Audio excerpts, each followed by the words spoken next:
بیت اللہ شریف سب سے پہلا گھر ہے۔ جب اللہ تعالیٰ نے آسمان اور زمین پیدا فرمائے تو ان کی عبادت کے لیے فرشتے پیدا فرمائے، تو آسمانوں میں فرشتوں کی عبادت کے لیے بیت المعمور بنایا۔ آسمان کے رہنے والے فرشتے بیت المعمور کا طواف کرتے تھے اور اس میں عبادت کرتے تھے۔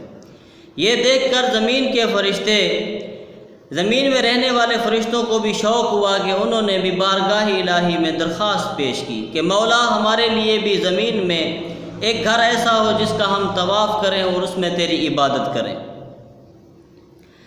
رب العالمین نے ان کی درخواست کو قبول فرمایا اور حکم دیا کہ زمین پر بیت المعمور کے عین مقابل ایک گھر تیار کریں۔ حسب الحکم فرشتوں نے زمین پر سفید اور چمکدار موتیوں سے ایک گھر تیار کیا، جبکہ تمام روئے زمین پر کوئی گھر نہیں بنایا گیا تھا، بلکہ